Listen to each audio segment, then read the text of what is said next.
আরে আনোয়ার ভাই, আপনি এখানে কি করেন? আপনি তো বাবুর্চির পাশাপাশি শুনলাম নাকি বিল্ডিংও দাওয়া ধরছেন। বিল্ডিং তো এই যে আশপাশে বিল্ডিং গুলো দেখতেছেন, হ্যাঁ হ্যাঁ। সমস্ত বিল্ডিং এর ইঞ্জিনিয়ার আমি। ও, আপনি তাহলে ইঞ্জিনিয়ার হয়ে গেছেন না? আপনি জানান না? তো ভাই, আমি একটা বিল্ডিং দিবার চাইতেছি, বুঝলেন নি?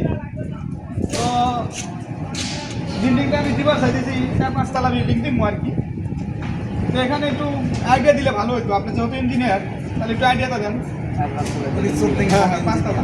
আপনি এক কাজ করেন, 5 তলা বিল্ডিং দিয়ে তো 10 কেজি ইট নিয়ে 10 কেজি ইট হলে হয়ে যাবে না? 10 কেজি ইট লয়ে।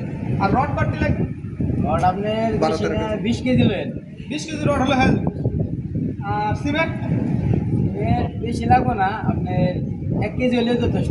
1 কেজি সিমেন্টে হয়ে যাবে। আর মিস্ত্রি খরচ কত লাগতে পারে? এই খরচ বেশি না, 300-400 টাকা হইলে 400 টাকায় বিল্ডিং হয়ে যাবে না? 400 টাকা। আর রুম, 5 তলা বিল্ডিং, আমি রুম করবো মনে হয় 4-5টা রুম তো করাই লাগবে, যেহেতু 5 তলা বিল্ডিং। 5 তলা বিল্ডিং এ 4-5টা রুম করবেন, হবে না?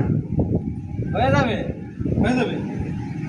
তাহলে রুমের পরিবেশটা কেমন হবে? অনেক সুন্দর হবে না? খুব সুন্দর হবে। না, আপনি যেরকম প্ল্যান দিয়েছেন সেই অনুযায়ী অনেক সুন্দর হবে। বিল্ডিং দেখতেছেন না? হ্যাঁ হ্যাঁ হ্যাঁ, এই building আপনার planning করা। আমার প্ল্যানিং করা এই সাইডে বেলকনি থাকবে, ও, ঠিক আছে? আচ্ছা আচ্ছা, ঠিক আছে। আচ্ছা, আমি আপনার সাথে যোগাযোগ করবো।